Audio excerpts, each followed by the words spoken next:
बिस्मिल्लाहिर्रहमानिर्रहीम। प्यारे दोस्तों, अस्सलाम वालेकुम। नावल कालीज कलियां और भंवरे की अगली किस्त शुरू करते हैं। ये नावल लाहौर के उस दौर का है जब पाकिस्तान में मोबाइल फ़ोन सर्विस मौजूद नहीं थी।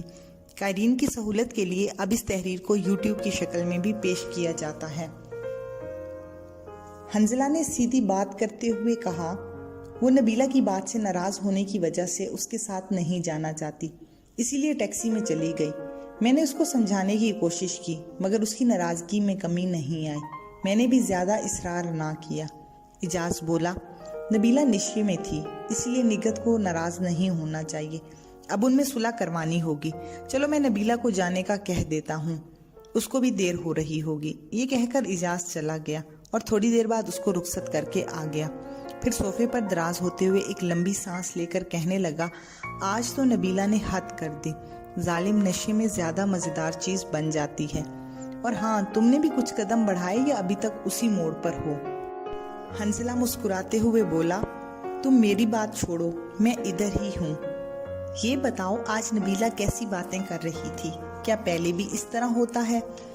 इजाज ने कहा, यार पहले तो ठीक थी, बस ये दूसरी दफा है कि जब उसको चढ़ती है तो इस किस्म की बातें करने लग जाती है। असल में एक वाक़ये ने उसके जहन पर अभी तक असर किया हुआ है। इससे पहले तो उससे भी ज्यादा परेशान किया। आज तो जल्दी संभल गई है। वैसे मैं उसकी बातों पर तुमसे और निगत से माजरत हुआ हूँ। हंजला ने सारी बात जानने के लिए कहा, तुमने वाक़ये की बात की है, क्या हुआ था जरा बताओ तो सही। इजाज बोला, वो एक बात हुई थी। अब तुम कहोगे कि मैंने पहले तुम्हें क्यों नहीं बताया, इसीलिए अब रहने दो। हंजला ने कहा, तुम बताओ। अच्छा चलो बता दो, मैं कोई शिकवा नहीं करूंगा, बताओ तो सही।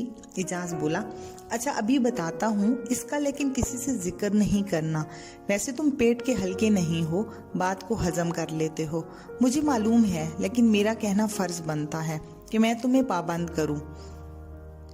हंजला ने बेताबी से कहा, तुम तमहीद ही बांधते चले जाओगे या बताओगे भी सही? इजाज ने कहा, बताता हूँ, इतनी भी क्या जल्दी है। अच्छा सुनो, वो जो हमारी क्लास में जो निकाब पोश लड़कियां पढ़ती हैं, जिनको क्लास के दूसरे लड़के मौलवी साहब कहते हैं, उनमें से एक राबिया भी है। तुमने देखा नहीं, 1 महीना हो गया है वो कॉलेज नहीं आ रही। दरअसल बात यह है कि क्लास के शुरू में नबीला ने उस पर एक फिक्रा कसा था, जिस पर उसने नबीला को ऐसी सुनाई कि नबीला उस बात के आगे बात ना कर सकी। फिर उस बात को नबीला में दिल में रखा और राबिया से बदला लेने के लिए और उसको खराब करने के लिए उससे दोस्ती लगाई। फिर एक दिन मुझे अपने साथ मिलाकर राबिया को किसी बहाने मेरी कोठी पर ले आ गई। मेरी कोठी पर लाने से पहले नबीला ने रास्ते में उसको कुछ नशावर चीज पिला दी थी। जब राबिया मेरे पास आई तो नीम बेहोश थी। मैंने बेहोशी में उसकी इज्जत खराब कर दी। फिर जब उसको होश आया तो नबीला ने उसको बताया कि उससे बदला ले लिया गया है। वो बेचारी इतनी रोई और बद्दुआएं दी कि मुझ जैसे बंदे के दिल में भी अफसोस हुआ। सच बात है कि मैं अब भी तसव्वुर करता हूँ तो खुद को मुजरिम समझता हूँ। मेरे रोंगटे खड़े हो जाते हैं। हालांकि मैं बहुत बुरा हूँ, कभी निदामत नहीं हुई, मगर मुझे मालूम है कि वो पाकबाज थी और हमारी वजह से उसकी इज्जत खराब हुई। नबीला भी अपने किए पर शर्मिंदा है और जब नशा चढ़ता है तो वो खुद को और दूसरों को कोसती है। लेकिन राबिया उस दिन के बाद कॉलेज नहीं आई। हंजला हैरानी से उसकी बातें सुन रहा था। इजाज की बात खत्म हुई तो हंजला गुस्से में बोला, यार तुम इतने घटिया भी हो सकते हो, मैंने ये नहीं सोचा था। इन लड़कियों की और बात है और उनकी और।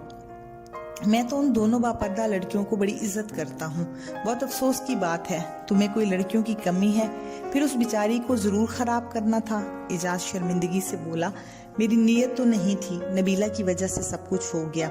वाकई उसका रोना और बद्दुआएं देना मेरे जहन से नहीं उतरता, खुदा मुझे माफ करे। हंजला कोफत से बोला, अब अफसोस से क्या हासिल, तुमने जो करना था वो कर लिया। इसके बाद वो खामोश हो गए। थोड़ी देर बाद सकूत रहा। इजाज को याद आया कि उसे अभी तक इंस्पेक्टर हामिद बॉक्सर का फोन नहीं आया। उसने उठकर टेलीफोन ऑपरेटर से नंबर मांगा। दूसरी तरफ से नंबर मिल गया। इंस्पेक्टर का पूछा तो जवाब मिला कि वो काम से गया हुआ है। इजाज ने उसकी वापसी पर फोन करने का पैगाम छोड़ा और फोन बंद कर दिया। फिर हंजला को मुखातिब करते हुए कहा, यार हैरानी की बात है, अभी तक इंस्पेक्टर हामिद बॉक्सर की तरफ से किसी किस्म की इत्तला नहीं आई। पता नहीं वो इस वक्त तक असद को ट्रेस करने में कामयाब भी हुआ है कि नहीं। हंजला बदस्तूर अफसुर्दा लहजे में बोला, अगर कोई बात होती तो वो फोन करता, शायद उसके पीछे मसरूफ होगा। जब उसके पास कोई खबर होगी तो वो फोन कर लेगा। मुझे तो तुम्हारी पहली बात पर अफसोस हो रहा है कि क्या इसी वजह से नबीला ऐसी बातें कर रही थी। इजाज ने दूर फिजा में तकते हुए कहा, हाँ, नबीला के जहन पर इस बात का बहुत असर है। वो होशो हवास में भी इसका अफसोस करती है, मगर नशे में तो वो बिल्कुल एबनॉर्मल होकर रोने लगती है। हंजला ने तज़हीक आमेज लहजे में कहा, इसका मतलब है नबीला अपने किए पर शर्मिंदा है और तुम भी। वैसे तुम दोनों ऐसे लगते तो नहीं कि शर्मिंदगी महसूस करो। इजाज ने शर्मिंदगी से जवाब दिया, तुम्हारी बात 100% दुरुस्त है। हम दोनों शर्मिंदा होने वालों में से नहीं हैं, मगर वो बहुत ज्यादा नेक लड़की थी। यार, तुमने निकाब के बगैर उसका चेहरा शायद ना देखा हो, मगर मैंने उसका चेहरा देखा। वो बेपनाह खूबसूरत थी और उसका नुस्वानी हुस्न भी हद से ज्यादा था। और सबसे बड़ी बात यह कि वो पाकबाज लगती थी। मैं उस जैसी लड़की से ही शादी का ख्वाहिशमंद हूँ जो मुकम्मल इज्जतदार हो, मगर मैंने उसे खुद बर्बाद किया। मुझे अब नहीं पता कि खुदा मुझ पर और नबीला पर क्या अजाब नाजिल करेगा। हंजला ने इस मसले का हल बताते हुए कहा, अगर तुम वाकई ही सच कह रहे हो कि इस जैसी लड़की से शादी के ख्वाहिशमंद हो, तो अब उससे शादी क्यों नहीं कर लेते। उससे शादी करो और अपने गुनाहों का इजाला इसी तरह करो। इजाज उसकी बात सुनकर चुप हो गया और दूर खला में तकने लगा। उसने घड़ी पर वक्त देखा, रात के खाने का वक्त हो चुका था। इजाज ने हंजला से पूछा, खाना मंगवाया जाए या देर से खाएंगे। हंजला ने खाना मंगवाने का कहा और खुद बाथरूम में घुस गया। उधर इंस्पेक्टर हामिद पूरी तरह से असद के पीछे लगा हुआ था। बकौल इजाज के इंस्पेक्टर हामिद ने करोड़ों रुपए की जायदाद बनाई हुई है। वो एक बड़ा बारोब पुलिस मुकाबलों का माहिर इंस्पेक्टर मशहूर था।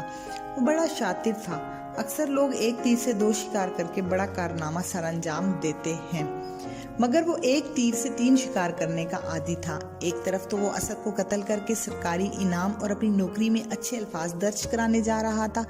दूसरा ये कि मकतूल तालिब इल्म जिसको असद ने कत्ल किया था कि लवाहिकीन से लाखों रुपए ये कहकर ले रहा था कि अगर असद जैसा बाअसर मफरूर जेल गया भी सही तो कुछ अरसा बाद छूट जाएगा और मकतूल के लवाहिकीन के लिए खतरनाक भी होगा।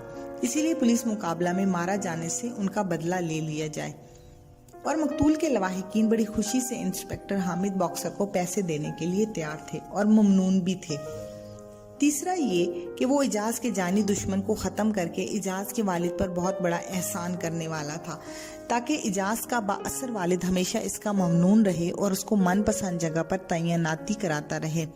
इंस्पेक्टर हामिद बॉक्सर ने अपना सरकारी और प्राइवेट नेटवर्क असद को घेरने के लिए बिछाया हुआ था। उसके मुख पर बड़ी जिम्मेदारी से मिनिस्टर और असद के घरों की निगरानी के साथ साथ हमाद की नकलो हरकत भी नोट कर रहे थे। इंस्पेक्टर हामिद बॉक्सर को इत्तला मिली कि मिनिस्टर अपनी गाड़ी में घर से निकला है और हमाद के घर पहुंचा है। थोड़ी देर बाद बाहर खड़े खड़े हमाद को अपने साथ लेकर कहीं चल पड़ा तो इंस्पेक्टर हामिद का शक बढ़ गया। इनका ताक़ुब करने वाले 2 मोटरसाइकिल सवार भी उनके पीछे थी। फिर इंस्पेक्टर को इत्तला दी कि हमाद और मिनिस्टर एक नौजवान लड़के के साथ किसी मकाम की तरफ चल पड़े हैं। उन्होंने अंदाजा लगाया कि शायद वो लोग असद के किसी खुफिया ठिकाने की तरफ जाने लगे हैं। इंस्पेक्टर हामिद बॉक्सर का जहन तेजी से काम कर रहा था। वो सोच रहा था कि जिस मकाम पर वो लोग जा रहे हैं इसके अंदर का पता लगाना जरा मुश्किल काम होगा कि वहाँ कौन लोग मौजूद हैं। बहरहाल इंस्पेक्टर हामिद बॉक्सर को कुछ देर बाद इत्तला दी गई कि टाउनशिप के इलाके में एक नई तामीर शुदा कोठी में उनकी गाड़ी दाखिल हुई है। इंस्पेक्टर ने मुखबर को बदस्तूर निगरानी का हुक्म दिया और अगली इंफॉर्मेशन का इंतजार करने लगा। फिर तकरीबन 20 मिनट बाद पैगाम मिला कि वहां से मिनिस्टर और हमाद वापस चल पड़े हैं। इंस्पेक्टर ने अपने एक मुखबर को उनके पीछा करने का कहा, जबकि दूसरे को इस कोठी की निगरानी करने को कहा। इंस्पेक्टर हामिद बॉक्सर अभी तक फैसला नहीं कर पा रहा था कि मिनिस्टर इस कोठी में असद को मिलने आया था या किसी और को, मगर वहां पर हमाद का साथ आना इस बात पर शक पैदा करता था कि असद वहां आ चुका है। मगर इंस्पेक्टर शक में कोई कार्रवाई नहीं करना चाहता था कि एक बार इसका वार खता हो गया तो दूसरी दफा इसको चांस नसीब नहीं हो सकेगा। اس لیے وہ پکے یقین کے ساتھ کارروائی کرنا چاہتا تھا۔ پھر تقریباً 35 منٹ بعد اس کو پیغام ملا کہ منسٹر حماد کو اس کے گھر کے قریب چھوڑ کر اپنے گھر پہنچ چکا ہے۔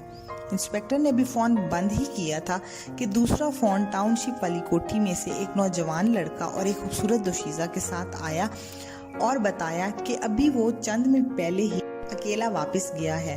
مخبر نے اندر موجود شخص کی تصدیق کر دی کہ کوٹھی میں موجود نوجوان کی شکل اسد کی تصویر سے ملتی ہے۔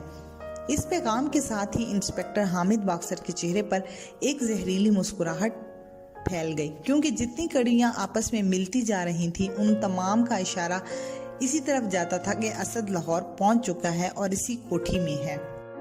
پیارے یوٹیوبرز، پلیز آپ ہمارے چینل کو سبسکرائب کریں، لائک کریں اور شیئر کریں اور گھنٹی کے نشان کو دبا دیں تاکہ ہماری ہر آنے والی ویڈیو آپ تک پہنچ سکے اور ہماری حوصلہ افزائی ہو سکے۔